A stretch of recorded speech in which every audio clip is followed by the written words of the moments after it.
beginning and the end. But if in time it's yesterday, your picture's gonna bring it home to me again. The world is waiting up. The world is waiting half a step beyond our door. And if it's not enough, I wanna see the stuff the world has got in store.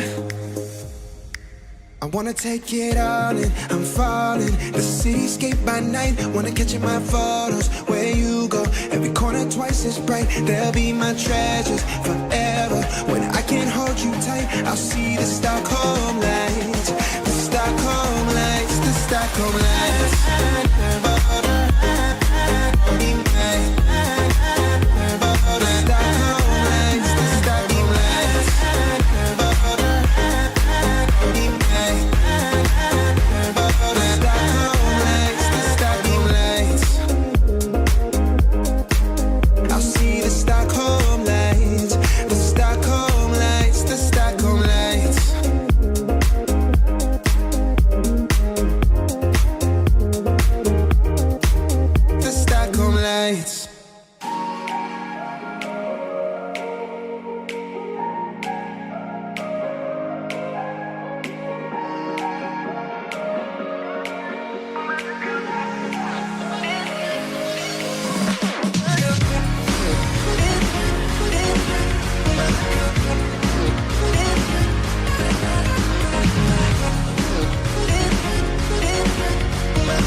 Another day, eyes on my display. You say we need a change, and I feel that you mean it. You mean it. But you're so right, we're losing track of time, buying things online, and it's not like we need them. We don't need them. So can we just slow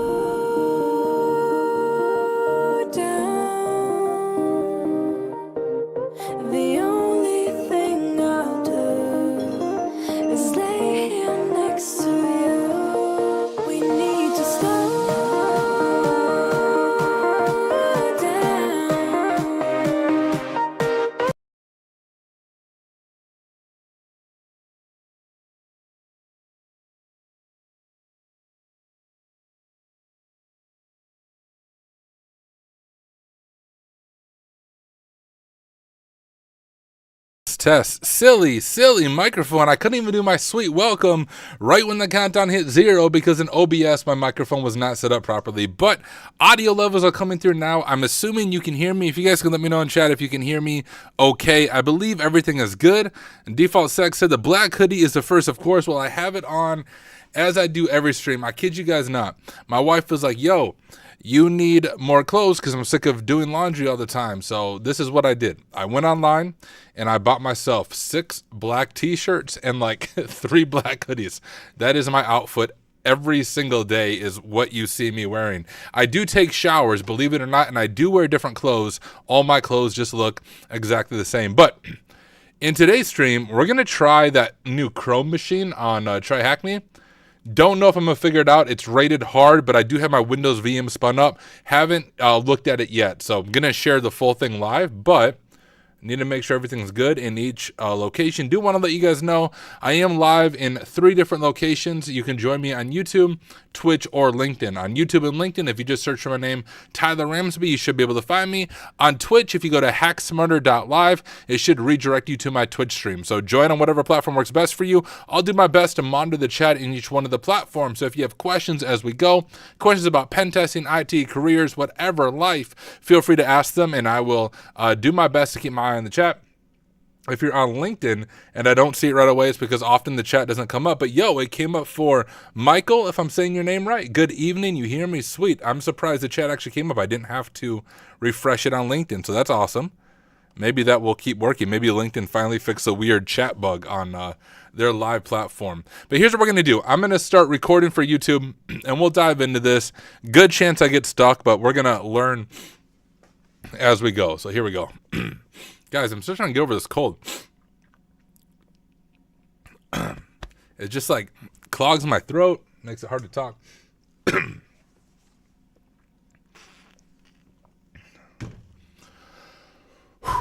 All right, it's showtime. Here we go.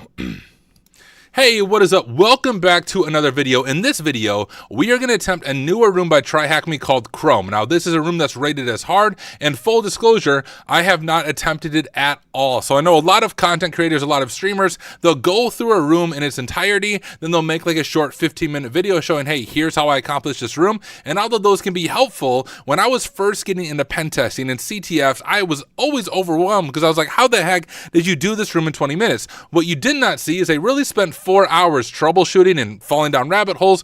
And what I do is I show you the entire process. So this is me approaching this room completely blind for the first time, giving you my first reaction and trying to figure it out together. So once again, it is the Chrome room on TryHackMe. It is a free room. So if you're watching me live on stream right now, you can join me. We can work through this together. So without any further ado, let me go ahead and share my screen here. The one thing I did see and why I've been avoiding this room some is on Discord when it first came out, I saw people say you needed a Windows like VM in order to do it. And I can't run my Kali VM and my Windows VM and OBS and stream at the same time, but I launched my Windows VM on my other computer in the Tyler Cloud, so we can connect to that if we need it, and we should be able to work from there on the Windows side of things. But for now, let's go ahead and just look at it. I'm going to try to do it on my own completely blind, but I'm just going to say there's probably a good chance we'll look at a write-up, but I try to say this all the time, and I hope this is helpful for you guys. Looking at a write-up does not mean you failed or you lost at a CTF. The only way you fail or lose is if you do not learn something. So if you look at a write-up, as long as you learn something along the way, hey, you succeeded. You got the flag. You succeeded. That is what matters. The learning process, not just showing how elite you are, because you can do it without looking at a write-up. All right. Once again, hard rated room, so we'll see how we do. It's called Chrome, and the description is let us place all our trust in a password manager. So a password manager is only as strong as the password that encrypts it. You find that a malicious actor extracted something over the network, but what? Help us find out. Check on the download task files, which I did download. I don't think there's a VM. Check on the download task files, blah, blah. You provided with chromefiles.zip. Extract the zip files content and recover the information in order to answer the question. So what is the first pass to refine? What is the URL found in the first index? And we're going to defang it with like CyberChef. What is the password found in the first index? What is the URL found in the second? And what is the password found in the second index? So I don't know. I'm also don't do blue team analysis type stuff very often, so we'll just dive into it. Yo, what up, Haircut Fish? He said, yeah, I do have a few write-ups under my name. Hey, Haircut Fish, did you do a write-up for this room? If you did, feel free to drop it. Not seen here. If you did do a write-up, though, feel free to drop it over on YouTube. And not if, but when I get stuck, would love to consult your write-up and see what I can learn from you. But let's give this a shot. I'm going to open up our directory here. We don't need to be on the VPN because there's no machine that we're connecting to. So I'm just going to CD over to TryHackMe. We'll make a directory called Chrome. We'll CD into it. And we'll copy from home. Tyler downloads Chrome files.zip to here. And unzip Chrome files. And we have a PCAP, it looks like. So we can open up Wireshark. And we will open this open. Okay. Now we can go ahead and start diving into things, see if we can figure out what was going on and what was our first question. What is the first password that we find? So let's just first see if we can figure out what was going on here. We have this Microsoft account called Hack, and we're setting up a session with it, it would appear. Is that? Okay. I wasn't scrolling for a second here. I'm assuming we're looking for web traffic, so we could filter it by HTTP, but I do see a lot of SMB traffic here. So we're creating a file. Are we trying to steal hashes with this file in the SMB share maybe?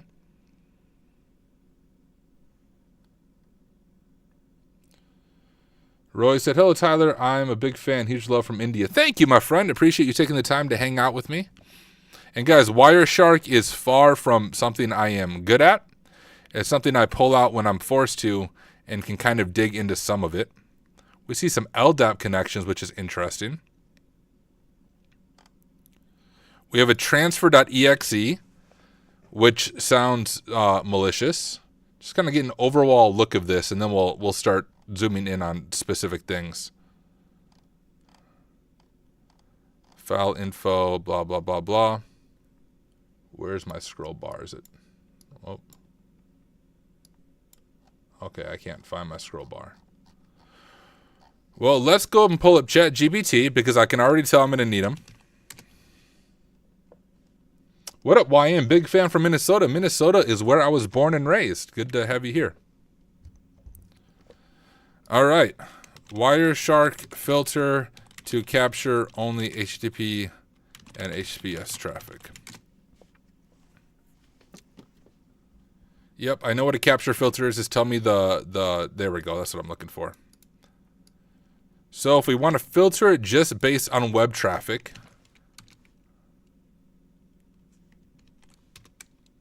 oh, display filter, I need to do a capture filter, but yeah, display filter. That's all I need to do. There, let's just try that. Nothing? Is there no web traffic? I just assumed because it was called Chrome, we'd be dealing with the web traffic, but maybe not. So it's the Chrome, it must be the Chrome password manager, possibly. Did I do that wrong, Haircut Fish? I think it's just HTTP, isn't it?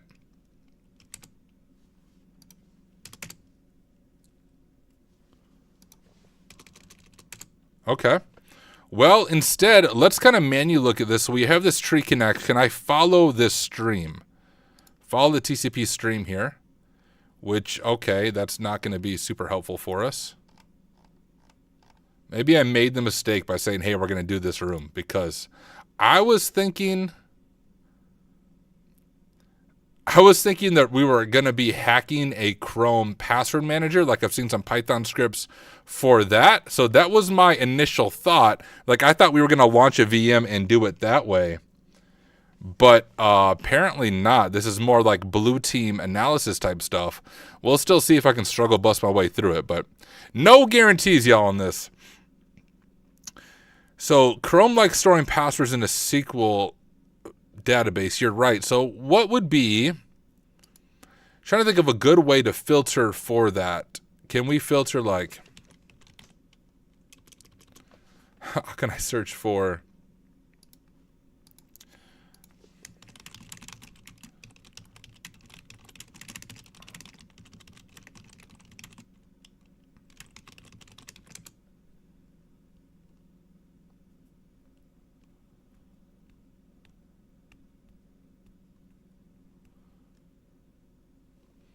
Yeah, and I did work in Blue Team, but only for about 7 months, and all I did was vulnerability management, which means like Nessus would say, hey, we have a bunch of machines that are vulnerable to this exploit, for example, like unquoted service pass, and then I would do some basic PowerShell scripting and deploy via SCCM to mitigate that. So I didn't do like incident response or anything like that. So these rooms that are about like incident response and forensics, totally new to me. I haven't done this at all in the real world.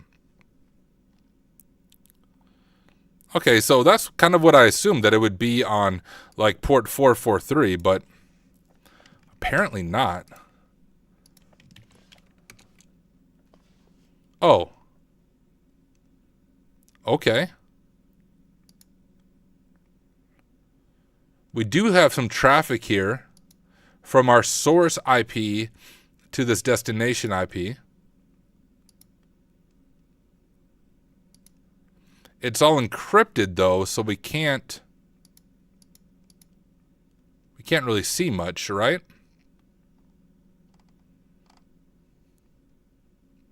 The frick am I looking for, guys?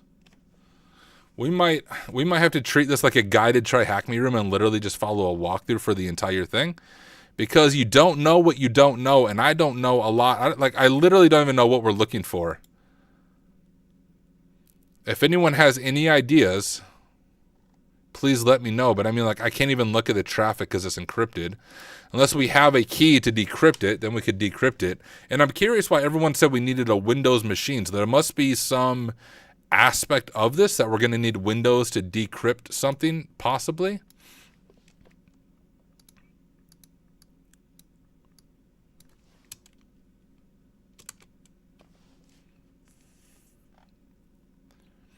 So we have all this traffic. We have this. Yeah, geez, guys, I just don't know what I'm doing. Oh, and now it froze. There we go. It's frozen. I can't. I'm cursed. I'm not supposed to do this room. I think my VM...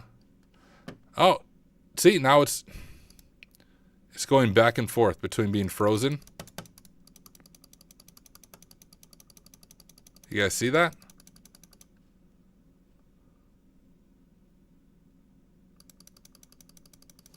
Like, come on. Hey, Roy, I don't know. I didn't even do the OSCP labs, bro. When I passed the OSCP, I did it my own way.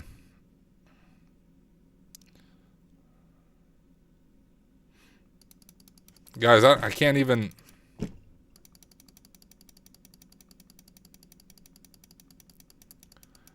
I might change my plans for tonight's stream. Let me see if I can fix this. We may not be doing this room, because I'm not going to spend the stream debugging my VM that apparently the PCAP like broke.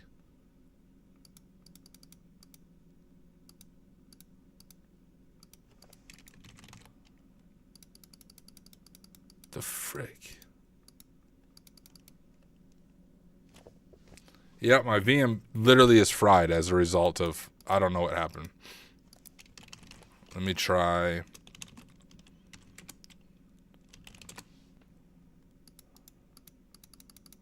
Wow.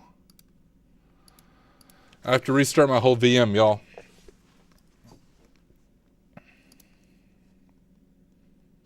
Yep, I'm making the decision. I'm not doing this room. I'm gonna read through a walkthrough because I just want to know how this room works, but I'm not gonna do it. So for those of you who wanted to see it, apologies, but we're not gonna do it. I'm not gonna play around with multiple VMs. When like my VM broke in the first 5 minutes of the room.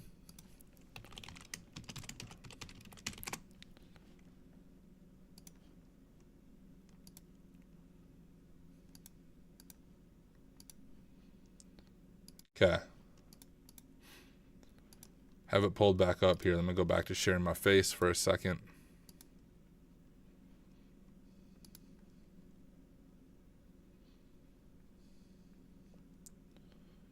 All right. I'm not doing the room. I'm going to stop recording. This is not going to make it onto YouTube. But I am going to look at a write-up just because I'm curious about this room.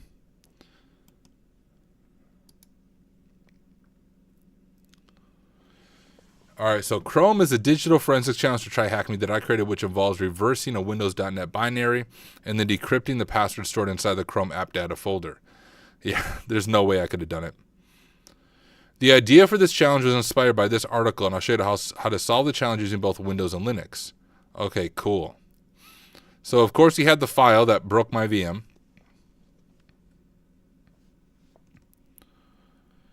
And we see, yeah, we saw the sus SMB traffic.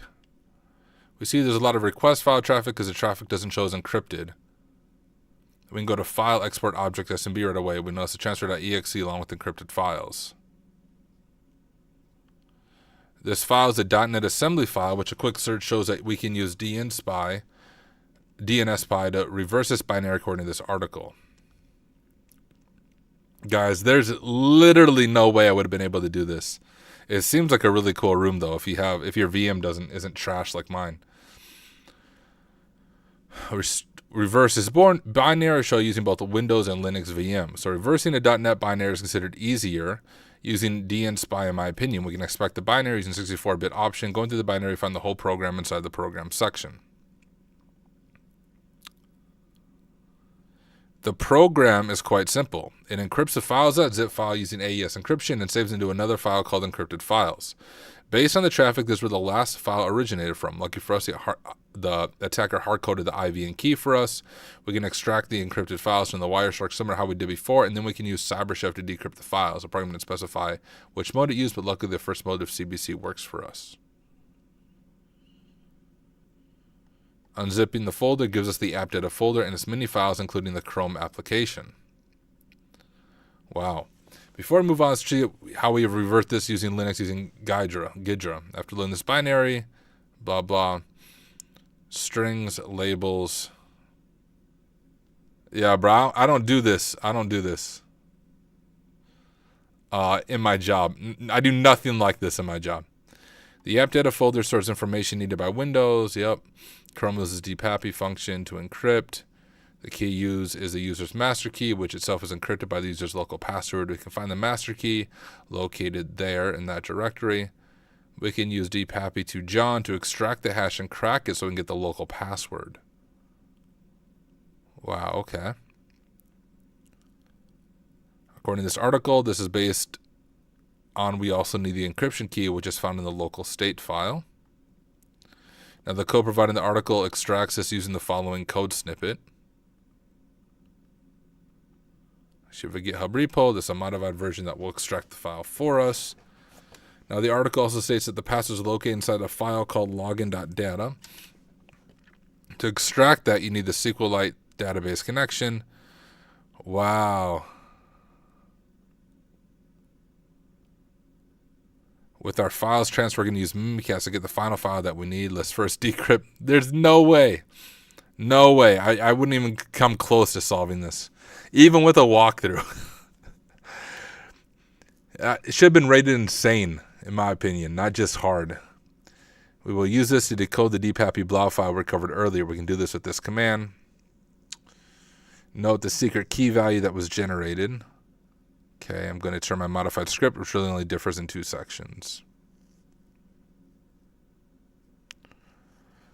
Cryptodome. Okay, pip install. And we get the credentials. That's insane.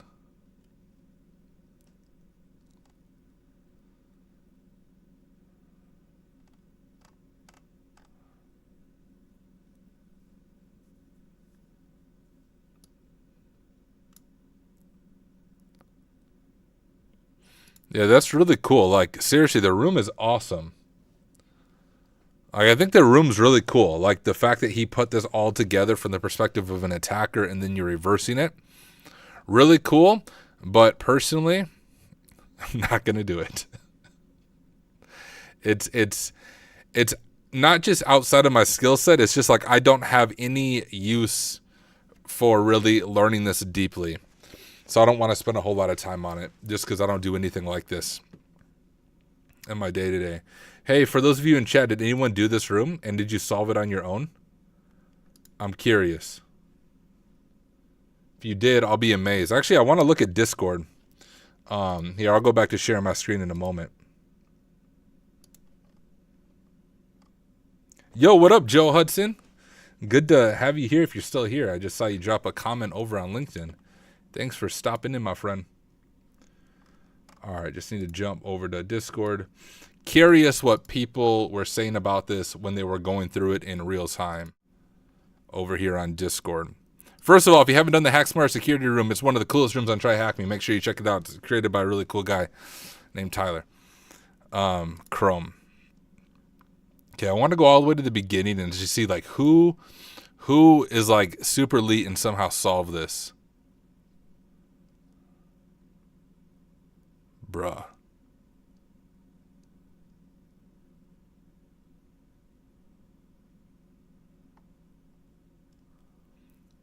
These people are smart, y'all. Way smarter than me.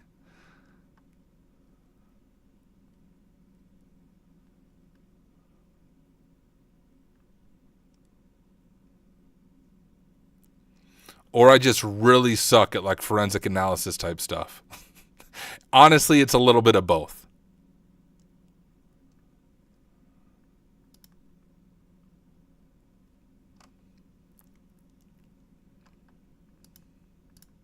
And yo, shout out to Adrian. I didn't realize he was the author as well. Really, really nice, genuine person. He oversees all the QA stuff for the TryHackMe room, so I work with him on HackSmarter Security, as well as some of the other rooms I created. So, Adrian, I doubt you'll stumble across this live stream since I'm not going to actually post it on YouTube since I failed miserably. Literally, my VM just died when I opened the PCAP file. So I doubt you'll watch this, but if you do somehow stumble across this live stream, I do want to say hats off. Really cool challenge room, beyond my current skill level, but still really cool. Appreciate you making it. Let me, let's change it up a little bit. Make sure I'm not missing anything on chat. Cool. Well, Joe, thank you for hanging out as well. Wesley said, good strategy. I'm catching up what you're trying to do, but I've had to do this with the CTF and Firefox browser. Dude, so I'm not going to do the Chrome, Wesley, if you're here. So what's different between the way I usually do this and a lot of like content creators, there's a lot of content creators who have like a 10-minute or 15-minute YouTube video where they're like, hey, I did this, this, this, and this, and they solved it. And you're like, what? How did you come to that conclusion? Right? Me, it's like, hey, I'm going to spend an hour banging my head against my keyboard looking like a fool because everybody else does. They just don't live stream themselves doing it. And so I was like, hey, let's do this Chrome room. We'll dive into it blind. And I was thinking we were just going to hack a Chrome password manager, like from a pen testing or red team perspective. And I was like, I could probably figure that out. And then when I realized it was like forensics blue team stuff, and then it crashed my VM, it's like, nope, I probably can't figure it out. I'm going to check if Pwn Labs is back online. Pwn Labs is in a maintenance window. Yo, it's back online. Sweet. We can do some Pwn Labs. There's a few labs from Pwn Labs I wanted to do. I'm just getting logged in real quick to my account, and we're going to pivot over to some cloud hacking stuff. Let me get Windows pulled up. And once again, make sure I'm not missing anything on chat. And hey, y'all. As usual, if you do have any questions, even outside of the rooms about careers, pen testing, cyber, feel free to ask them. Would love to do my best to answer the questions for you. But we are going to do some Pwn Labs. Let me find the lab we're going to do, and then I'm going to start recording again for YouTube. So I'm going to do a whole welcome. I know it's going to be a little bit weird, but it's kind of like being at a live filming of a TV show. I don't have the time to make like real polished YouTube videos most of the time. Every once in a while, I'll come out with shorter ones. So my YouTube videos are literally just snippets of my live stream when I hit the record button.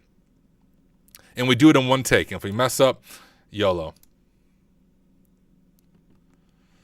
Dude, Overgrown Carrot, I saw that, my friend. So I know you guys can't see the Twitch chat, but Overgrown Carrot said, what do you do if your motherboard snaps in half? I saw your post, I think, in Discord that you snapped it in half and you're waiting to get a new one until you're back in the States. You just have to hack from your phone, right? Download Kali Net Hunter and you better start doing Hack the Box and try Hack Me from your phone. That's the way you do it.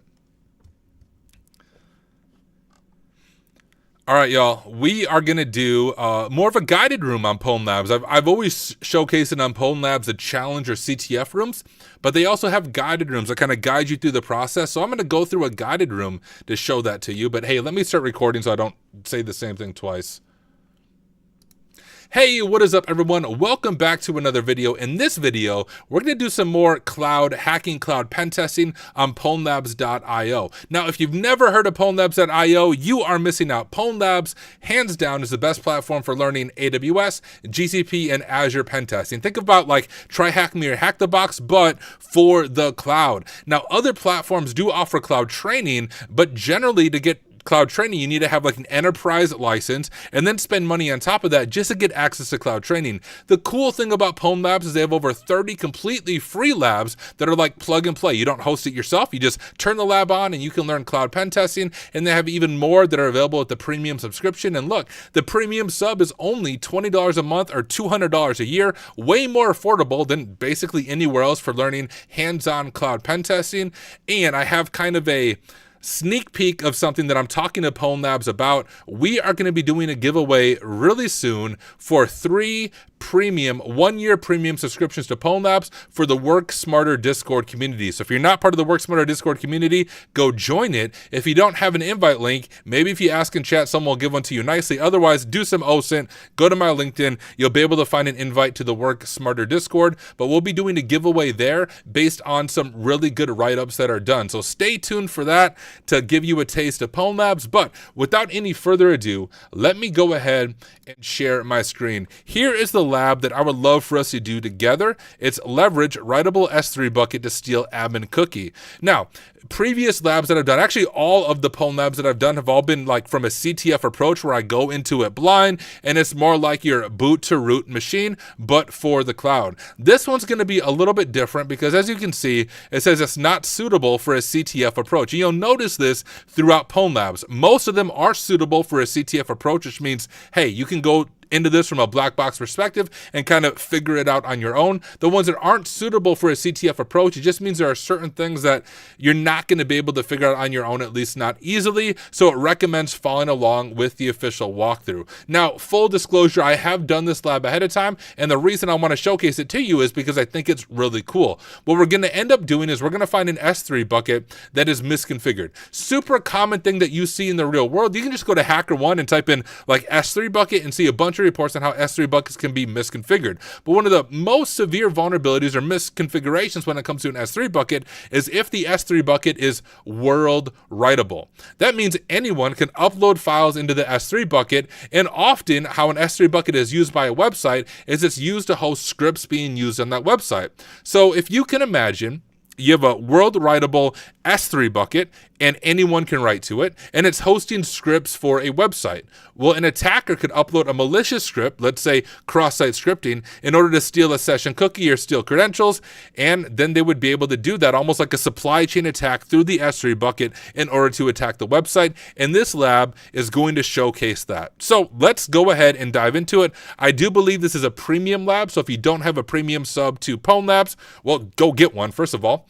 But even if you don't, you can live vicariously through me. I will demonstrate the full attack path. We'll go through the walkthrough together. It's kind of like we're sitting down next to each other and just hanging out and working on this lab together. The first thing I need to do is get on the VPN. So let me just jump over to here. Go to downloads and sudo open VPN Pwn Labs, which I'm actually on a different account than I generated this VPN for. So I might have to switch over. Yeah, I thought maybe my VPN wouldn't work. Let me go ahead and re-download my VPN on this account and we'll see if it works. And I do know they just got done doing a maintenance window, so there's also a chance maybe not everything is back up, but we'll give it a shot and see what happens. There we go. I got it downloaded. So sudo open VPN. There we go. And we are on the VPN. Beautiful. So open a new tab. I'll call it terminal. We'll cd to home, Tyler, Pwn Labs. We'll make a directory called S3 bucket. There we go. And now we're in our S3 bucket and we have an IP address here. Let's just make sure we can actually ping this IP. And we can. Okay, beautiful. So everything is going well. And finally, let's go ahead and get our note set up. And actually, I need to hide my screen for a moment, because one fun thing I have access to at Pwn Labs is I have early access to the Thunderdome network. So let me just give you a promo for that. Thunderdome is being released, I believe, in April. And what Thunderdome network is going to be is anyone who has an annual subscription to Pwn Labs, so that $200 a year for that annual subscription. If you have an annual subscription, you'll have access to Thunderdome. Thunderdome is a red team multi-cloud platform, which means you need to be able to compromise Azure, GCP, and AWS to finish the lab. I believe there's 9 different flags spread across this really massive, realistic lab environment, and I have early access to it to do QA and provide some feedback. I have the first 3 flags so far, and let me just tell you, it really is an incredible lab. So stay tuned for that, but because I have been working on it, it is in one of my note files, and I didn't want the wrong notes to pop up, so you guys would get a snapshot of it. But here we go. As usual, for some reason, my cherry tree on this VM always resets its preferences because cherry tree hates me for some reason. So let me just fix that real quick. We'll change our font, make it a little bit bigger, so people on YouTube don't say, "Oh, I can't see." Code font. There we go. And we'll go ahead and make another tab, and we'll just call this Writable S3 bucket. And let's go ahead and set up our notes here. So we have our entry point, so we can go ahead and grab that. We'll do target is right there. We'll try to treat this more like a realistic pen test. When you do a pen test, you usually have a target that's in scope. You don't want to attack anything that's out of scope. That is what separates us pen testers from, well, criminals, staying in scope of whatever our pen test is. So here is our scenario. After gaining a foothold in the huge logistics AWS environment by compromising a user in a phishing attack, we have found SSH.txt on their desktop with the IP address above, along with the credentials Marco and HLPass99.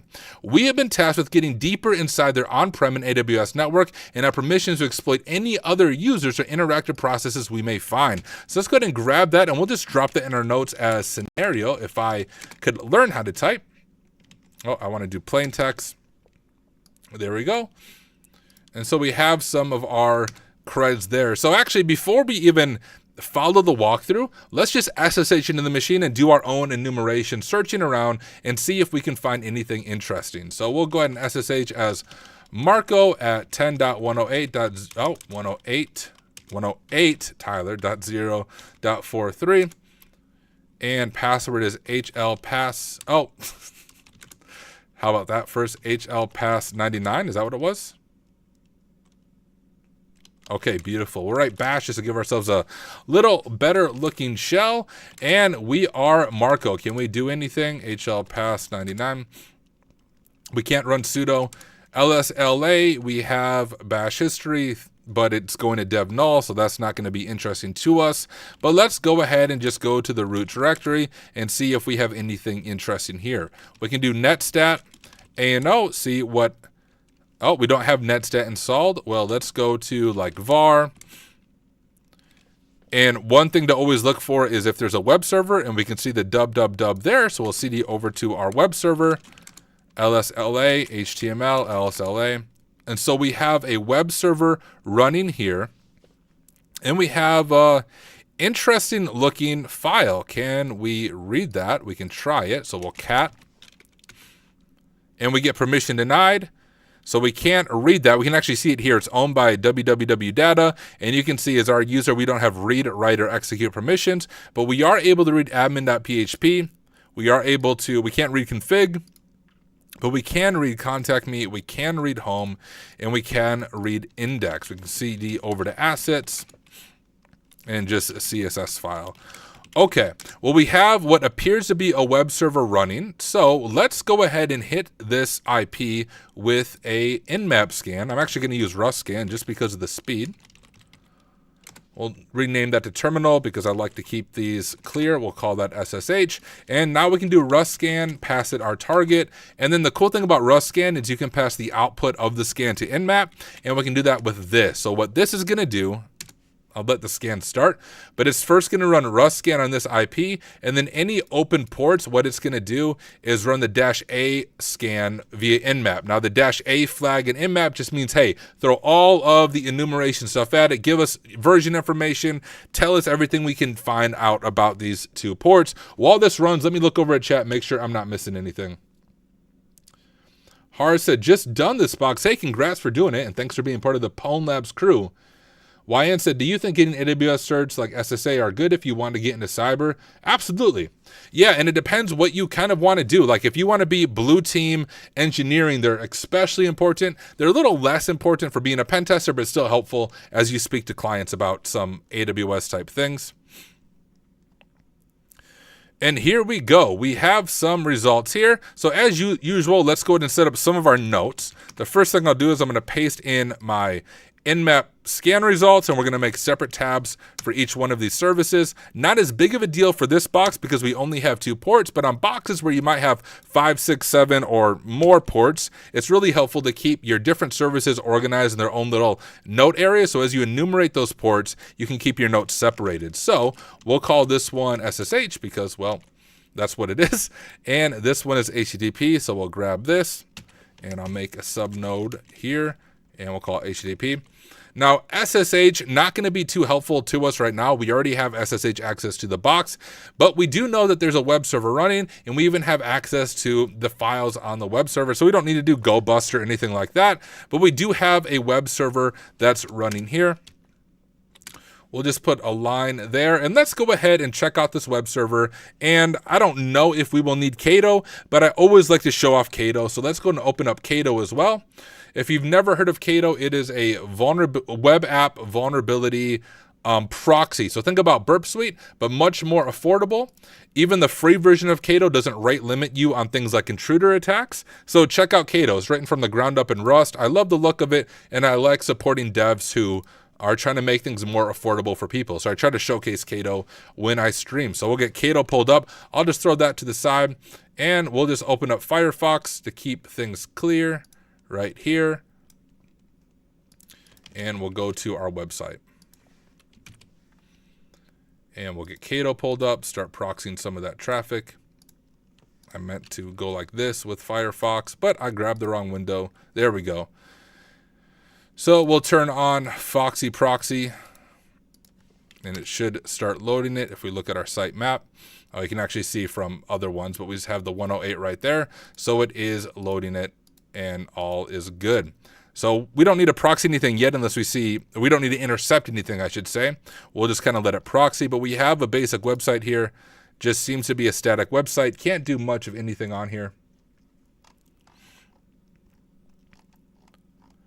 Blah, blah, blah. So nothing that actually seems to be functioning. So we can always look at the page source.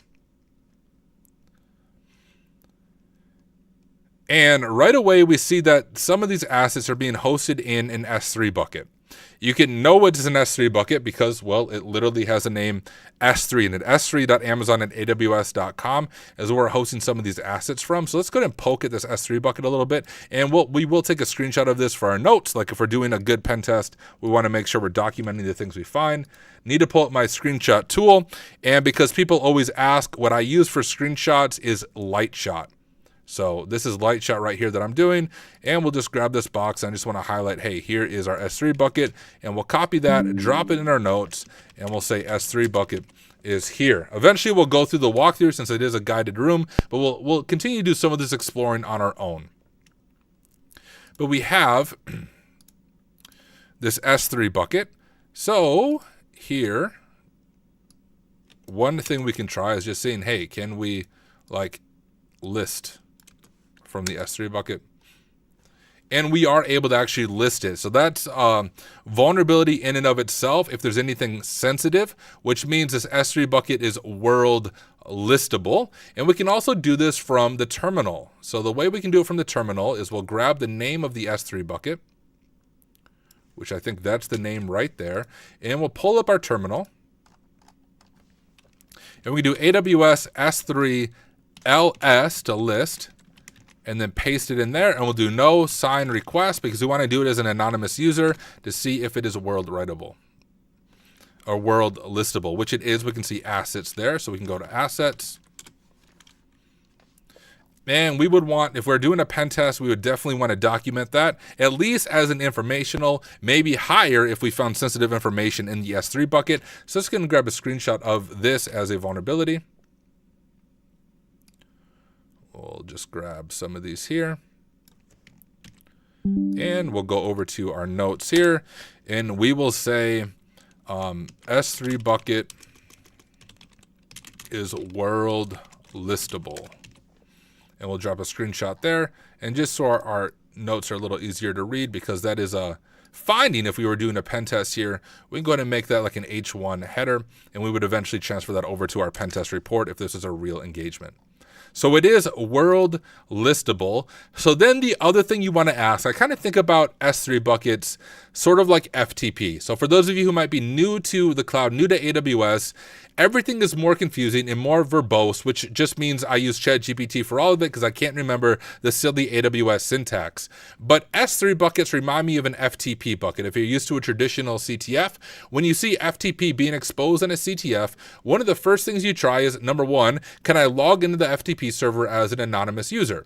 And if I can I list files and check for sensitive information? Well, it's the same with an S3 bucket. When you see an S3 bucket, one of the first things you do is say, hey, can I log in essentially as an anonymous user with this no sign request? Well, if the answer is yes, the other thing you do on an FTP server is you very quickly see, can I write to the FTP server? And you do that by creating like a text file called hello.txt, and you do put hello.txt after you've authenticated as an anonymous user to the FTP server and see if you can write to it. Well, it's similar with S3. We want to see, can we write to the S3 bucket? So let's go ahead and do echo hello, and we'll just call it hello.txt. And I don't even remember the full syntax for doing this, so I'm going to guess, is it AWS S3 CP hello.txt, and then the name of the S3 bucket and the location. I don't know if this is the right way to do it, but we'll figure it out together. Hello.txt and no sign request. Fingers crossed. Boom, was my syntax correct? Beautiful. So it seems as if we have anonymous write access to it as well, which honestly, if this is a pen test, this is like a critical finding, early disclosure, let the client know right away they want to configure their S3 bucket appropriately before they get pwned by a real threat actor. But let's list the bucket, and we can see my hello.txt file is in the bucket. So let's go ahead and grab that as a screenshot for our pen test report if we were doing a pen test on this. We'll do that, and we'll say, yo, look, it was successful. Copy that, and we'll say S3 bucket is world writable.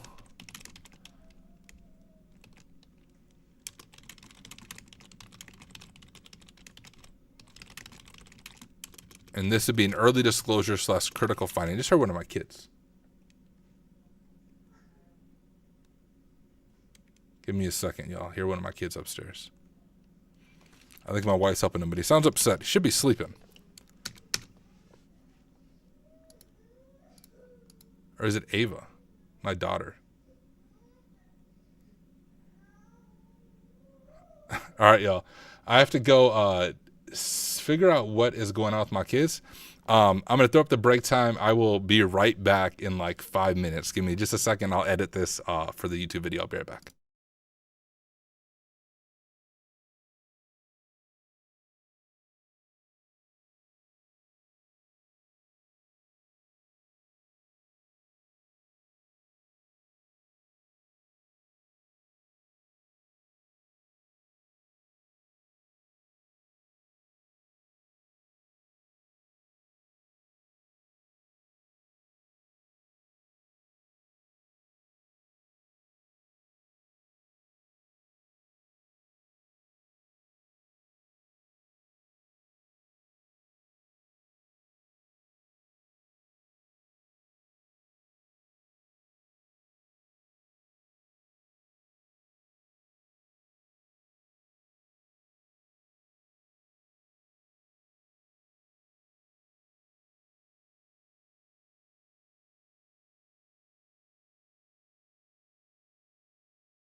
All right, I know I'm back before the 5 minutes.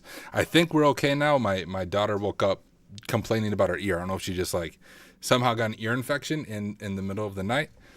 So I heard her say, "I want daddy." So that's why I went up there. I think she'll be okay, but there is a chance I might have to end my stream early and go hang out with her. But we'll see how it goes. We'll jump back into what we were at, and I'll just edit the YouTube video accordingly. So here we are. Adding to our notes is the S3 bucket is world writable, and this would be an early disclosure or a critical finding because, of course, a threat actor could write anything to the S3 bucket, which is actually what we are going to demonstrate in this lab. But we were able to write hello.txt to the S3 bucket. But let's go ahead and look at our SSH connection.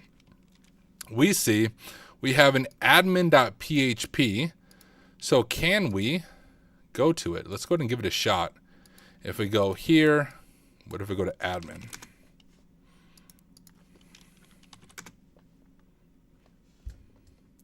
And there is an admin panel, but we don't have access to the credentials because I'm guessing they are stored in config.php or in this weird Excel file right here. But once again, we're not able to read either one of those files, but we could look at, or how a threat actor would likely do it, is remember this S3 bucket is world writable, and we could figure out, hey, what scripts is the admin panel relying on? So if we view page source, we can see, for example, we have this bootstrap, common bootstrap JavaScript file right here. What if we modify the bootstrap.min.js file and we put in some cross-site scripting payload to steal either a session cookie or to try to get some credentials that way? And that's actually what the lab is going to guide us through. So I'll do most of the steps here and then we'll switch back over to the lab. But the first thing we want to do is download that file, make a backup of that file. So if we screw something up, or as a threat actor,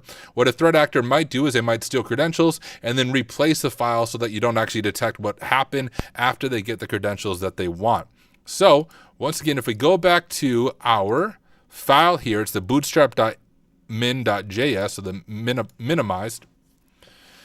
So we can do AWS S3 CP for copy, and then the S3 bucket right here. And we'll paste that in, and we will go ahead and grab the bootstrap.min.js, and we will copy it to our current directory. Oh, and we have to do no sign request. There we go. So now we have the bootstrap.min.js. And do I have Visual Studio Code on this VM? Okay, I do. Ignore this Windows Defender bypass. It does not actually work. I was playing around with some Defender bypasses and I somewhat got it working, but it was detected. So feel free to steal this code right here I came up with and play with it on your own, but it doesn't actually fully work as of March 16th, 2024. It did get caught. But let me go ahead and go File, and we'll just open up our folder, and we'll go to Tyler. We'll just open up all of Pwn Labs. And yes, I trust the authors. There's Thunderdome. I can't show you guys Thunderdome. Can't show you any of that information. But if we go to our S3 bucket right here, here's our bootstrap min.js, and here's what we can modify. But before I get ahead of myself, let me jump back over to the lab, because like I said before, this lab is meant to be kind of a guided lab. It's not suitable for a CTF approach, so let's make sure we're not missing anything major here. So the real world context, this is helpful for us to read. Stealing and using cookies from privileged users is a serious and real world security issue. This type of attack, often referred to as session sidejacking or session hijacking, involves an attacker obtaining a user's session cookie, allowing them to impersonate that user on a web app. Administrative privs in a web app context often allows for accessing sensitive information or other functionality that may be abusable. In terms of writable S3 buckets, various sources estimate that between 5% and 20% of all public S3 buckets are writable, which is insane. But we've done a lot of this ourselves. We'll kind of just scroll through here. Here is the same thing that we found. And here's the same kind of thing that we did. They used the recursive flag just to list it all out. I just did it manually. Either way obviously works. They checked the bucket ACLs. I literally just attempted to write a file, which worked as well. And here's the bootstrap.min.js. And good call. You know what I didn't do is I said I was going to make a backup of it, and then I didn't make one. So we'll just copy bootstrap, and we'll call it bootstrap.min.js.back like that. And let's go back to our walkthrough. So we can add the following JavaScript payload. So very basic payload in order to steal a cookie. We can walk through this a little bit. So the first variable here is we're initiating a new XML HTTP request object. This is just required to make, as you can imagine, the HTTP request. It's a browser API that allows for making asynchronous requests, commonly used for AJAX requests in web applications. And then we're setting up the request. So you can see we are going to have the admin user or our victim do a GET request and send over the document cookie. So this sign sets it up with the following parameters. We have the GET request, of course, and then the URL to which the request will be sent. We will update the local host to match our IP on the VPN because we want to be that attacker IP, and it will hit our listener port on port 8000. So we could just set up a very simple, I think Netcat listener honestly might work. Otherwise, we could use PHP to set up a listener that way, and it will append the victim's cookie as a query to our URL, etc., etc. So here it is in the full payload. We do need to modify it a little bit, but we can go ahead and copy that here. And we will just drop it in like so, but we do need to update the IP here to be ours. Let me go to this, 10.8.0.92. Of course, if you're following along, your IP is going to be different. It's whatever your VPN IP is for PwnLab. So don't use the IP you see me doing. You have your own IP. We'll place it before legitimate file contents and we'll upload it. And then let's just see if it works. So this all looks good to me. We will go ahead and save it. OreoByte said, how long should it take? Because it would never call back. Well, let's find out. We'll see how long it takes for me to get a call back. But we have our bootstrap.min.js, and we will go ahead and upload this file now. And because of the world writable permissions, it should automatically overwrite the current bootstrap.min.js file that is in there. So let's first go netcat mvlp 8000. We'll set up a very simple netcat listener. Because it's a GET request, well, you know what? Let's do Python 3 server 8000. That might just be a little bit better if I test it myself and it tries to grab mine and I don't get hung up on a netcat connection. Let's just set up our own Python web server and we should see GET requests coming to it based on that script that we're uploading. At least that works in my mind. We'll see if it works in practice. Let's do AWS S3 CP bootstrap.min.js and we'll grab this S3 bucket right here. And we'll do no sign request and fingers crossed that it goes through. Okay. And it did. Let me check out chat, make sure I'm not missing anything. Abeyo said, is Kato a web app or could one download a desktop app? Yeah, one could download a desktop app, correct. If you go to kato.io, you can see all the options for that. And then make sure I'm not missing anything on LinkedIn since I always seem to have to refresh to see comments. And I don't think I am, and everything else looks good. All right, let's see if we've gotten anything. So nothing yet, but we can test it. Like, let's see if this actually went through. We can go ahead and go to our admin panel here. If I reload it, do I get any hits? Okay, so I got a hit from my IP. So we know it's working. Because you can see it's passing the PHP session ID, but for me. And we don't need my PHP session ID. We need the actual victim. And we know that it's me because that IP right there matches my IP up there. But as you can see from the victim's perspective, we didn't see anything different happen. The only thing we saw is I was able to get the PHP session ID of the victim. So, OreoByte, love how it just works for you. Well, it hasn't, the scripted part hasn't worked for me, but it does work in my testing. Like I'm able to see my PHP session ID. I'm guessing it might just take a few minutes. So let's go ahead and read ahead and see what we're going to do next. So it says an S3 updates to a single file are atomic, and that if we make a PUT request, oh, so that's just saying it replaces it. I already said that because it's world writable. We can just upload the same file and it will write over the file that is already there. Next, on the server, start a netcat listener with, oh, so do they want me to do this on the SSH server?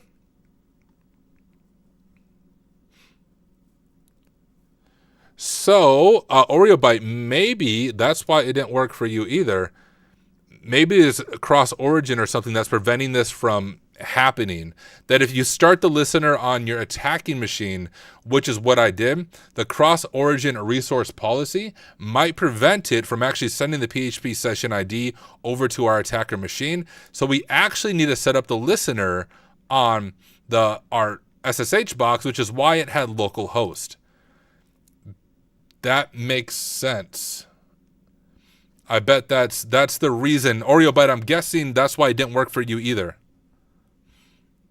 I don't know, tried an SSH, tried on my machine, didn't give anything. So let's go ahead and try this. Let's rewrite this a little bit and make it so it actually does localhost as the walkthrough implies. But instead of localhost, we could actually change it to the IP of the machine. Is there a preference here?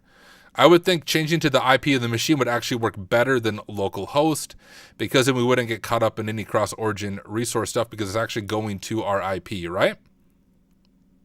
But, you know, in the walkthrough, it's using localhost.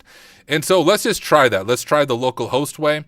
And if that doesn't work, we'll go ahead and play around with it. So let's go ahead and grab this file again, open up here, paste it in. This time it's localhost. We'll go ahead and save and go to SSH and set up a listener here, netcat NVLP 8000, just so we have our listener going. And we'll leave that open to make sure it actually gets replaced. Let's go ahead and re-upload this file now that we updated it. Go back over to our admin panel and refresh it. Now I'm hoping the SSH gets it and not mine.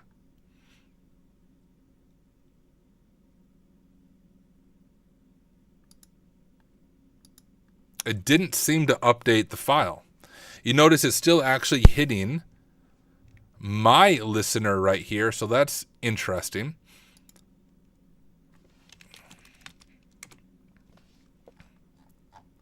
My bootstrap.min.js file that I uploaded, what's this pointing to? This is pointing to localhost.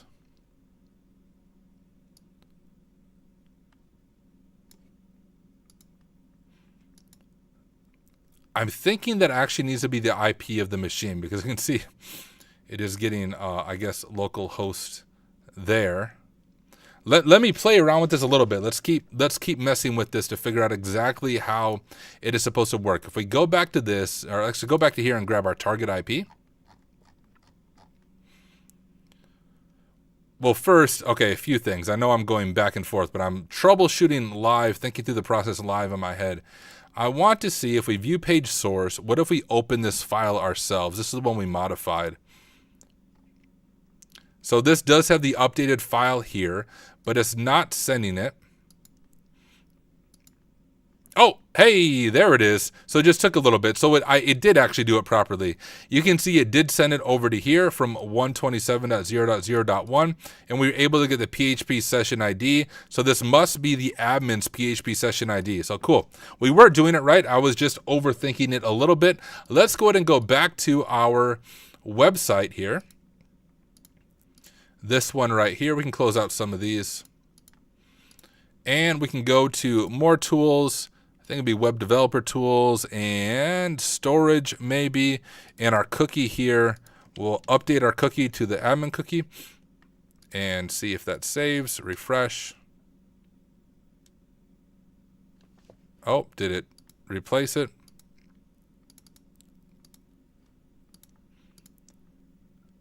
Was there other directories once I logged in as admin?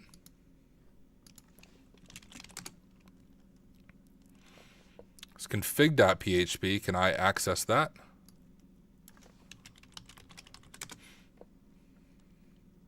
Nope, let's just go to admin. So just admin. Okay, admin.php. Cookies. This is the right session, right?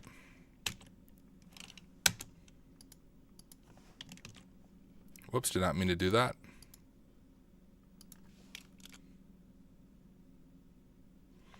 Yeah, localhost worked, OreoBite, correct. Localhost worked just fine.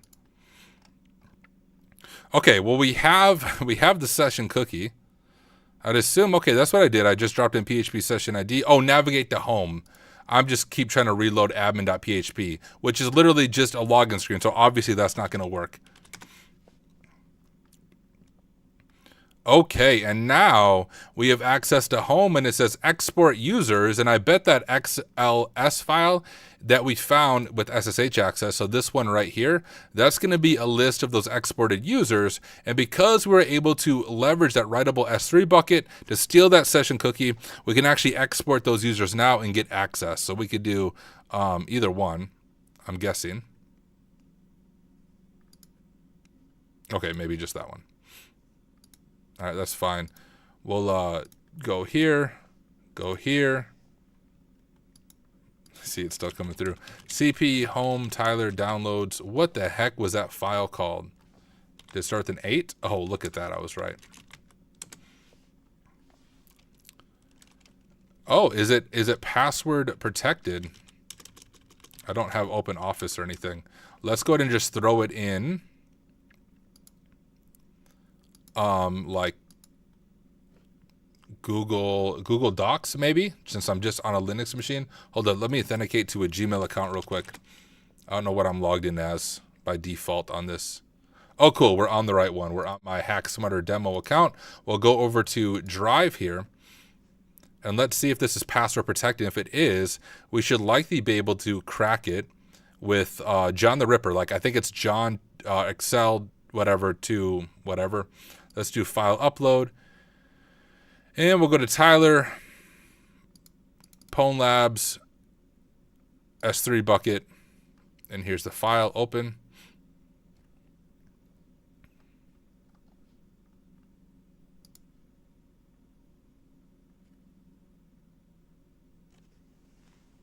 Oh no, it's not encrypted at all.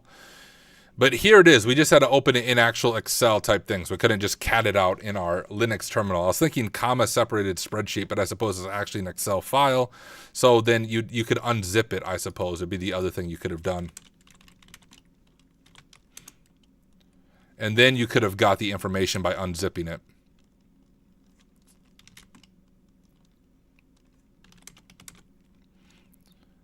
Would it be workbook or worksheet, CD?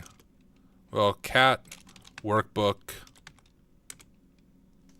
Okay, no, so CD, worksheets, cat, sheet 1. So that'd be another way that you could do it. I'm pretty sure if you go through that. Oh, maybe. That doesn't quite look like the same data. You could eventually figure it out that way. Yeah, you could open in LibreOffice. I just don't have it installed on my Kali VM here. Any of that would work. But there we go. We have all these different credentials, and we have the flag that we were looking for. So we can go back over to our scenario here, and we'll finish looking at the walkthrough, but let me go ahead and drop the flag in here. Failed? Okay. I think it's probably just because my session expired. Yeah, that's what I figured. I am a human being, I promise.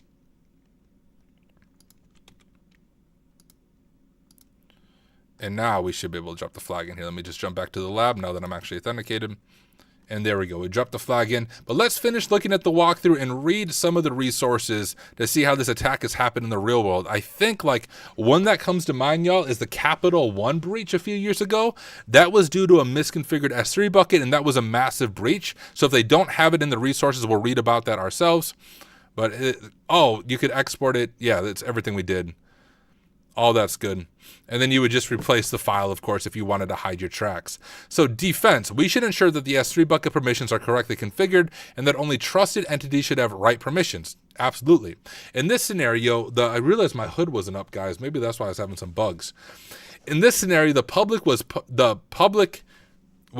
I think the S3 bucket was publicly accessible, but it's also easy to assume that by following the authenticated users group access to write to a bucket, this would be restricted to our AWS account. In fact, this setting will allow anyone with an AWS account to write to the bucket. And that is something to check in a pen test. If the S3 bucket does not allow anonymous access, if you authenticate to your own AWS account, you can sometimes access it that way. There are also several security configs that could have been configured on the web server to prevent exploitation, including using HTTPS. We should always use HTTPS, not just HTTP. HTTPS ensures that the data between the client and server is encrypted, preventing man-in-the-middle attacks and eavesdropping. If that was in use, even if an attacker could tamper with the S3 content, they wouldn't be able to easily capture the traffic without the relevant decryption keys. Implement a content security policy. It is recommended to implement a content security policy header in your web app. A CSP can be used to block unauthorized XAHR requests to domains other than the application's origin, which in this scenario would have prevented the exfiltration of data to a malicious server, and use same-site cookie and HTTP-only attributes. We can set it to strict or lax to ensure the cookie is only sending requests coming from the same site, which reduces the risk from cross-site request forgery attacks, and HTTP only prevents a cookie from being accessed via JavaScript. This means that even if there's malicious JavaScript like cross-site scripting, it can't read the cookie value. Now, you can do other things with cross-site scripting, but yeah, you wouldn't be able to read the cookie value. One interesting thing you could do, though, is you could actually get the admin user to export the Excel file and send it over to you. I have a video on that, and you know what, we could... I'm thinking in my head whether or not that would work. I might take this lab a step further and see if I could exploit it that way, just because I have time. We'll play around with this a little bit deeper. Well, let's go through this. For static assets, it's recommended to use versioning and sub-resource integrity checks. That's to make sure everything isn't modified by an attacker. In Amazon Macie, you can identify S3 buckets that allow public read or write. Refer to the lab identity public S3 buckets with Amazon Macie. I haven't done that lab. I'll have to check it out for identifying world readable and writable buckets. So I think... Oh yeah, that was like one of those Discord stealers that stole all the stuff. The Capital One... I think was due to a misconfigured S3 bucket, right? Let's see if I'm right.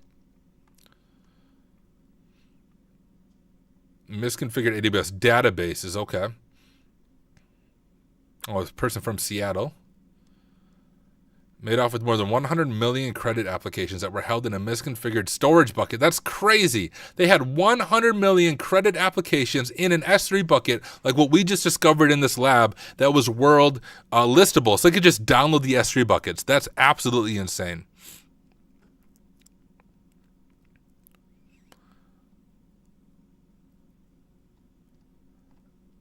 Like, this is real world stuff that we're doing in this labs. This isn't just CTF stuff, y'all. This has caused real damage, these misconfigurations. Kelvin said, can PwnLab guide me to be good at cloud pen testing and general knowledge about the cloud? Yeah. The cool thing about PwnLabs is every single lab has a full detailed walkthrough that guides you through it. So even if you're a brand new beginner, the best way to learn whether it's cloud pen testing or just general pen testing, in my opinion, isn't reading a book about it. It's doing it. So the best thing you can do to learn cloud security is dive into it head first, follow the guide, and do it. So absolutely, Kelvin, it would be helpful. That is, that's crazy though. That's what I thought the Capital One breach was. Okay, what I want to try to do, I don't know if this will work, but it's worth a shot. If we go to my GitHub, offensive security, I wrote a script for the room hijack on TryHackMe that requires, using cross-site scripting to steal sensitive information. So I'm wondering if I can do this same attack, but without stealing their session, have them send me that login information directly. I just don't remember what I even called it. Here it is. So let me grab my little Python script here, quite basic Python script.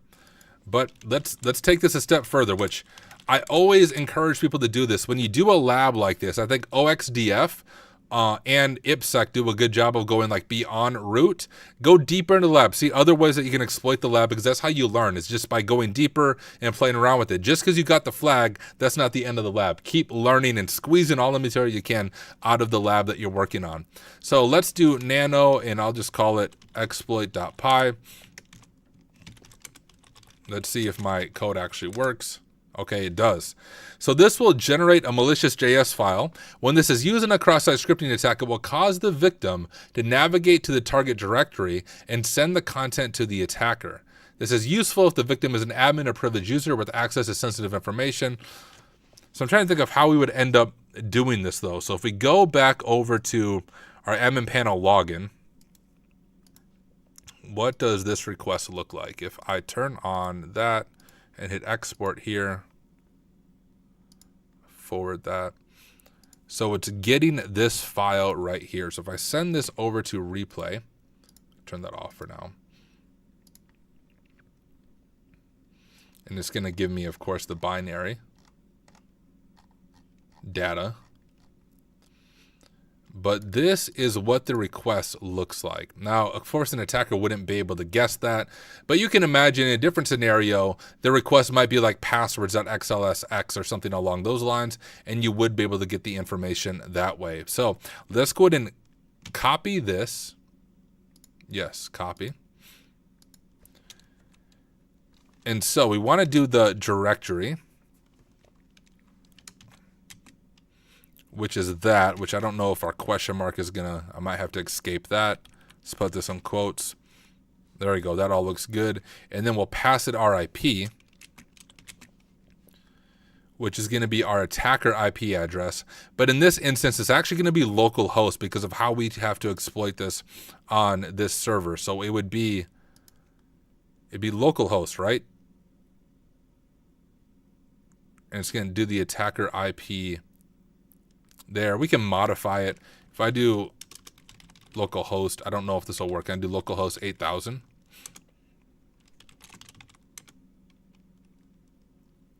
Okay. Path. All right, this will be interesting. I'm actually quite excited to see if this works. If I copy this, and we will go back to our bootstrap.min.js, which we have right here.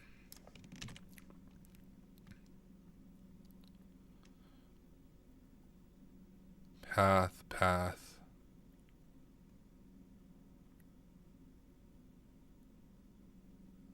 Okay, I don't know, guys, this is gonna work, but maybe someone in the future will see this video and this will trigger an idea of some attack they can do on like a pen test. So even if my attack doesn't work, maybe this will give someone else smarter than me a cool idea on how they'll be able to do this. But now that we've done that, we can go ahead. Did I save it? Just in case I didn't save. Let's go ahead and upload that. CP bootstrap.min.js S3 front end web assets. I'm not going to type that out. And it won't autocorrect for me. We'll just go back to admin. Oh, come on.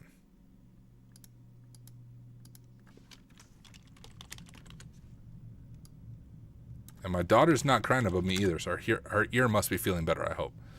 Made it through the lab so far. We have the view page source. Let's grab this bucket information. Oh my goodness. Fine, just open the link. All I want is the bucket.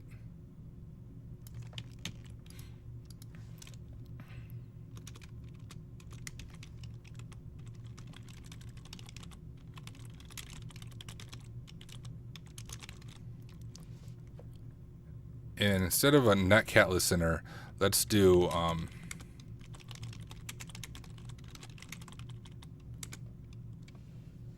let's try that.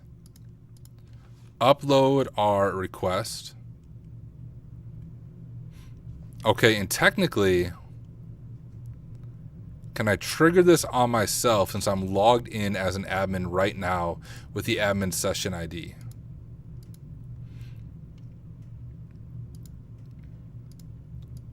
First, see if I still have access to home.php, which I do.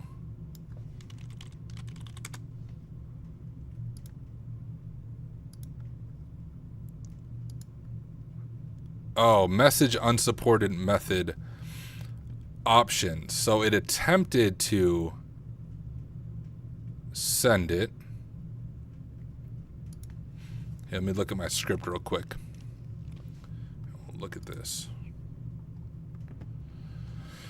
Center a path to make a new HTTP request. Get the file content code as URI component. Send to. Is it pre-flighting the request? Is that my issue?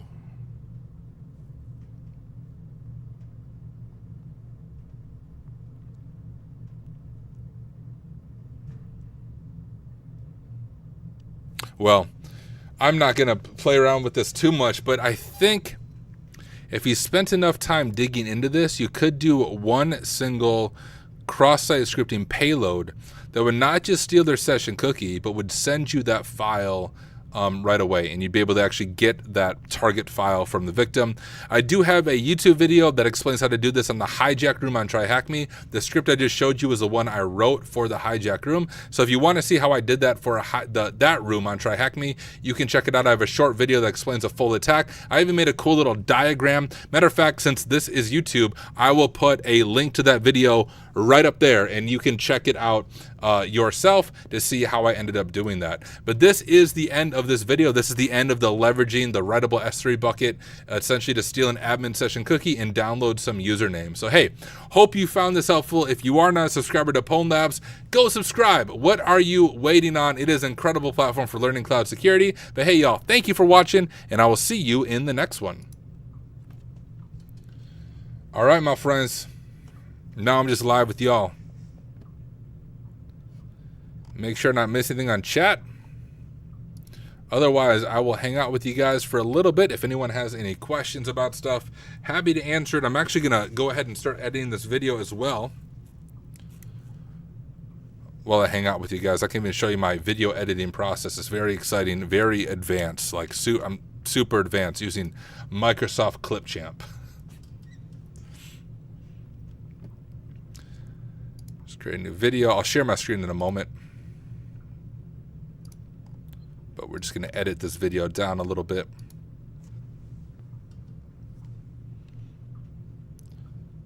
All right, here is my very amazing video editing using Microsoft Clipchamp, which all the cool kids obviously use. We'll grab the video. What is up, everyone? Welcome back to another, and we just have to find the spot where my daughter called for me, and I put you guys on a 5-minute countdown. When did that happen? Bruce said, made a website for my resume to help with the job search, hopefully. Hey, Bruce, hey, I mean, you don't have to do this, but if you want to drop a link to your website, I'll check it out on stream and just give you my live feedback. And you know what? YouTube's probably silly. It may not let you even drop the link in YouTube, but if you have me on Discord, feel free to message to me on Discord and I'll check it out.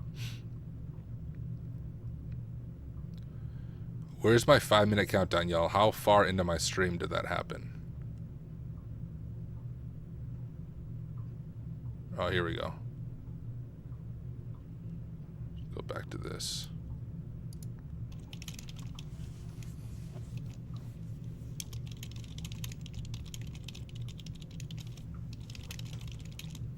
And this would be an early disclosure / critical finding. Just heard one of my kids.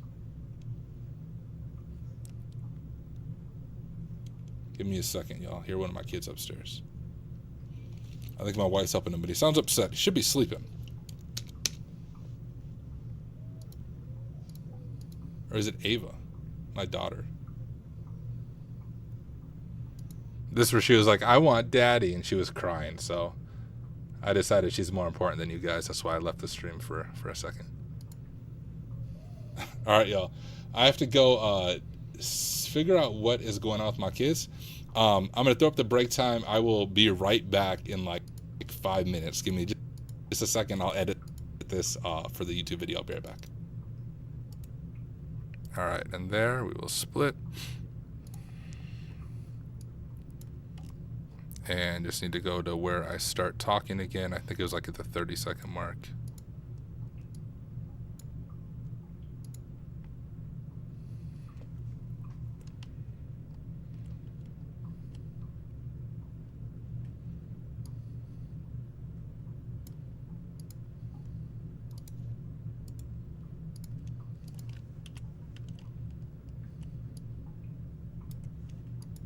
All right, let's see if that works. I'm going to throw up the break time. I will be right back in like 5 minutes. Give me just a second. I'll edit this for the YouTube video. I'll be right back. All right, I know I'm back before the 5 minutes. I think we're okay now. My daughter woke up complaining about her ear. I don't know if she just like somehow got an ear infection in the middle of the night. So I heard her say, I want daddy. So that's why I went up there. I think she'll be okay, but there is a chance I might have to edit this stream early, I suppose. And go hang out with her. But we'll see how it goes. We'll jump back into what we were at, and I'll just edit the YouTube video accordingly. Maybe right here. With my kids. I'm gonna throw up the break time. I will be right back in like 5 minutes. Give me just a second. I'll edit this for the YouTube video. I'll be right back. So here we are. Adding to our notes is the S3. Beautiful. That's what I wanted to do. And now the video is mostly ready. I will. Can I add? I think I can only add a link in YouTube, like a link to my other video. I'll figure that out on YouTube side of things. I'm going to export this video real quick, and once again, if anyone has questions, I'll jump back over to chat and answer your questions. Let me just start the process of exporting this video. Writable S3 bucket. All right. Hood back on, y'all. All right. What is up, chat? Kelvin said, what's your Discord? Come join the Work Smarter Discord, and you can find me on there. Here, let me drop an invite link. Whoops, not security actions. I don't want to lock down the server. And I will drop this in all of the platforms real quick.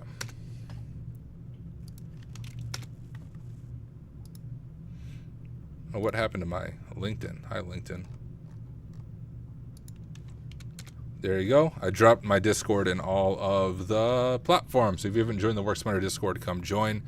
The other one I want to share with you guys, if you're not a part of it already, is the Pwn Labs Discord. You may have seen this on LinkedIn, but I now work very part-time for Pwn Labs, doing literally what I was doing before. I was already making walkthrough videos like I do for TryHackMe and Hack the Box and Portswigger and other platforms. And this is the first time one of those organizations like really saw the value in what I was doing. It was like, hey, Tyler, come join our team. And so really nothing new for you guys. I'm still making the same videos, from all the different platforms, just with more formal relationship with Pwn Labs. So come join the Pwn Labs Discord. I really do think it's going to be one of the king platforms. They identified a niche that no other platform was fitting for that individual training for cloud pen testing.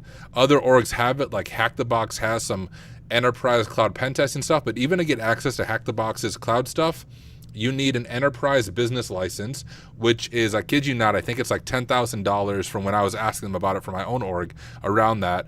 And then it's additional money on top of that to get access to their cloud training. So super cost prohibitive for individuals like you and me. And I know TryHackMe has some stuff, but it's only for AWS. And I believe that's, you have to pay, what is it, $300 or $400 just to get 90 days of access to it, where Pwn Labs, $200 for the entire year, gives you access to, gosh, over 100? I'm not sure the total number of labs, but a bunch of labs covering Azure, AWS, and GCP. So I think Pwn Labs is really going to blow up and be one of those really fast-growing platforms as people see the really high quality and benefit of it.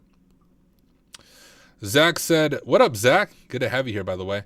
What program do I use to record my screen? I use OBS, which is called Open Broadcast Software. I use this one program to record my screen, to record my face, to live stream to LinkedIn, Twitch, and YouTube. All of it's done through OBS. I know other people use things such as Restream, but to stream in full 1080 HD, which is what I stream in with Restream, it costs $50 a month.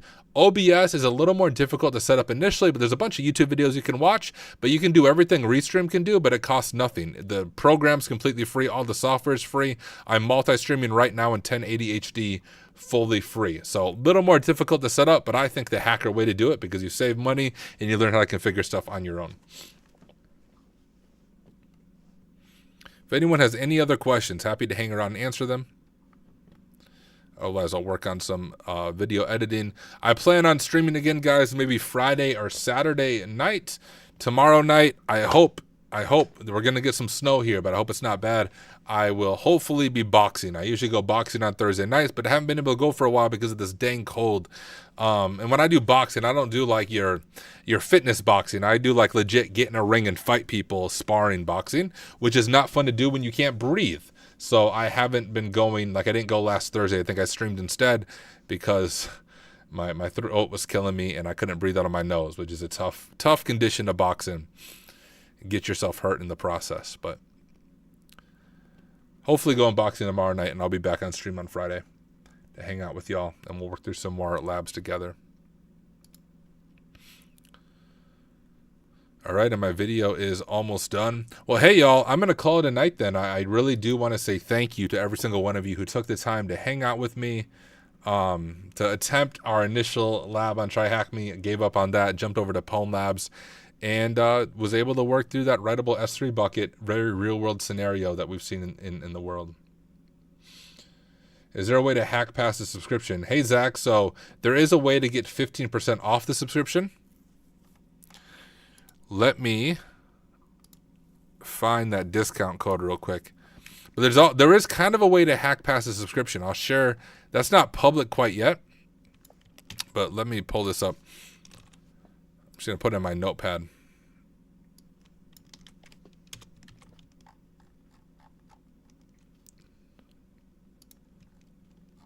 All right. If you go get an annual subscription, you can get 15% off with this code. But once again, the annual is only $200 a year, guys. That is incredibly affordable. I mean, it's half the price of Burp Suite, which is literally just a product for pen testing. So super affordable, but you can get 15% off with this code, even off the $200 a year. But the other thing that we are going to be doing, me and Ian were just talking about it today, so we haven't finalize any of it. Like literally just a few hours ago we were chatting about it, but we're planning on doing a giveaway where we're going to give away 3 annual vouchers to Pwn Lab, so you'll get for an entire year premium access, including the Thunderdome when it comes out. But instead of just doing a random giveaway, I think we're going to have a contest. So we're going to choose a free lab on Pwn Labs, one that's completely free for you to do, and we're going to ask people to submit a write-up about the lab, and the top 3 best write-ups will get a full 1-year sub to Pwn Labs, and this will only be available to those who are part of the Work Smarter Discord. So it's not going to be everyone, so you have a much higher chance of winning if you do a good job on your write-up. So details aren't finalized on that, but stay tuned for that, and we'll be announcing that soon. Default Sex said, do you hack them before you punch them or after? I just hack them, then I punch them. Hack them, then I punch them. Now, boxing is so much fun, y'all. I started like 5 or 6 years ago because I was out of shape. I still am pretty out of shape, but was super out of shape, and I hate exercise, but I love watching MMA and boxing and thought, yo, I should try that. And so started doing it. I want to compete, I think, one day. Like when I spar, I spar with dudes that compete regularly, and I hold my own. I wouldn't say I beat them up much, but I've given my fair share of bloody noses, bloody lips to others, and at times outbox some of the people who compete. So we'll love to compete sometime, but I need to get my weight down. I weigh about 225, 230, depending on how many Girl Scout cookies I ate that day. And if I box right now, I would be at heavyweight, and heavyweight goes all the way up to 265. And I don't want to get my ear bit off by the next future Mike Tyson. So when I box, I want to get down to 204, I think is a weight class below me. And then I would be at, I think, a good weight that I'd be able to compete at. But now, like, I spar with heavyweights in boxing, and I haven't died yet. So that's something. All right, y'all. I'm going to call it a night. You'll see this video come out sometime next week. I have videos coming out almost every day, so stay tuned. Mike Tyson or Jake Paul? Okay, I'll answer that question. Man, it's so sad that I even have to, like, that we have that question. Mike Tyson is 60 years old. Jake Paul's like, what, younger than me? 28, 27? And, I mean, hats off to him, yo. He's actually decent at boxing. I know in the beginning it was kind of a meme, but he has a bunch of money, and he took boxing seriously, surrounding himself with great trainers, and he does his thing. Like, he's not world-class by any means, but he's a young, athletic dude who has solid boxing skills against a 60-year-old Mike Tyson. And I don't know if they release if it's going to be a pro bout or exhibition bout. If it's an exhibition bout, it's probably just going to be a glorified sparring match. If it's a pro bout, unfortunately, I don't see Mike Tyson beating a young, athletic dude in his 20s. Now, a 20-year-old Mike Tyson would absolutely destroy Jake Paul, but we're not talking about 20-year-old Mike Tyson. I'm talking about 60-year-old Mike Tyson. Age does make a difference when it comes to combat sports. So Jake Paul. Jake Paul's going to win that one, unfortunately. What do you think, Gromit? I'm curious now in chat.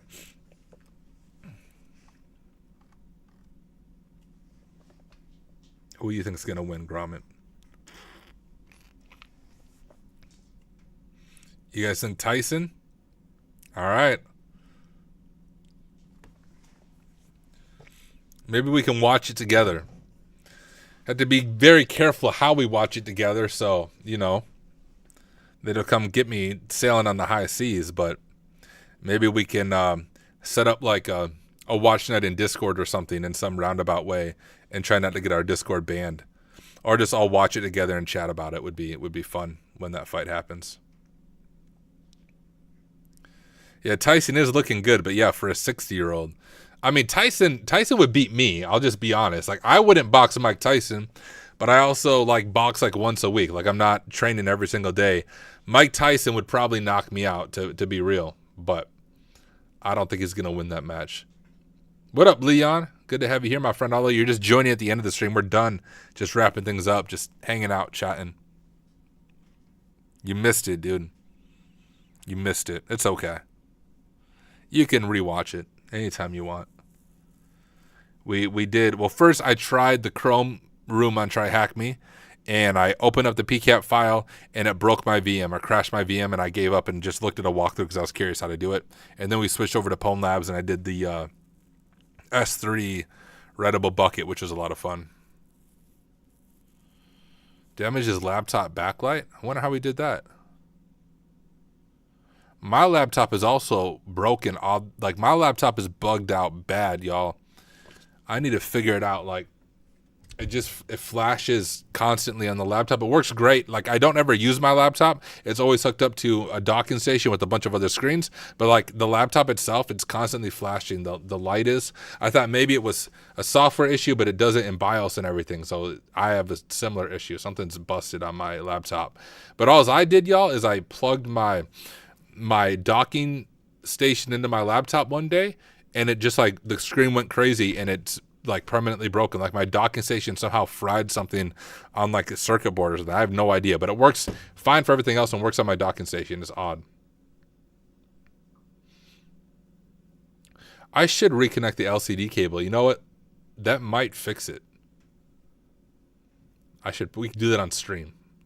In this stream, we're going to try to fix my laptop, pop it open. That's a good call. I haven't even tried troubleshooting, to be honest, because since I never use it as a laptop, it's just been like more work for me to mess with it than just to keep using it how I use it, which it's just like a glorified desktop. It's how I've always used my laptop. Oh, you had some do that cynical dunk on Lenovo Thunderbolt docks? Interesting. Mine is I think Dell. Yeah, I'll show you guys what it's doing. Oh, shoot, it's freaking plugged in. Hold up.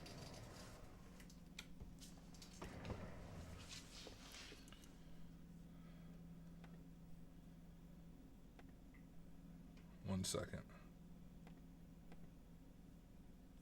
Let me open up like a browser, because you'll be able to see it better when it has like a white background.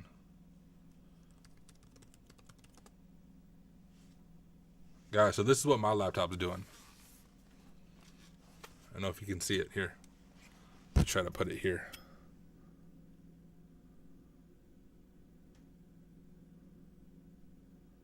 That's what it does constantly, like no matter what.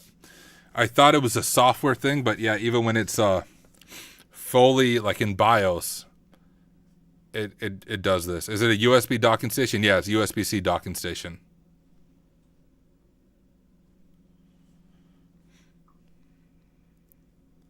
You think the panel's about to die out?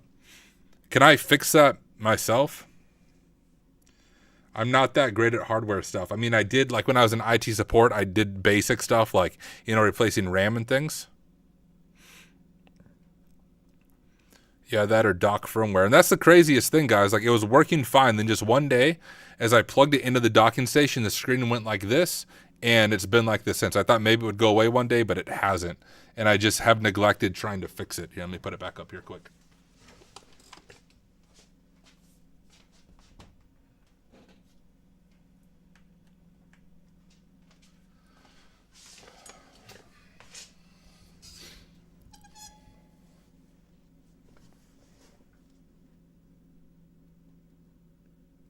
Yeah, LCD, you are saying. Do I have any port issues with the ports on the docking station, USB, etc.? I do not. So, Cynical Dunk, if it's the dock firmware, though, wouldn't it work fine when it's not plugged into the dock? I would think. Yeah, dude, that's the problem, Leon. Leon said he fixed this in an old ThinkPad. Like those older laptops, and even I have a gaming laptop, like my personal gaming laptop. They're so much easier to take apart, but these freaking thin laptops, gosh, they're terrible to try to modify. So I just try not to. But, oh well.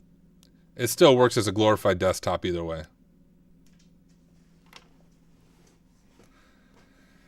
But okay, guys, thank you for helping me troubleshoot my laptop. I am going to play around with it, see if I can reconnect the LCD cable and check things out that way. I did reinstall firmware as well, thinking that might be the issue, but who knows? Maybe it is something with the weird, the docking station firmware. Maybe if I fully uninstall the docking station firmware and like reboot, it might help. But I don't know. Not a big deal.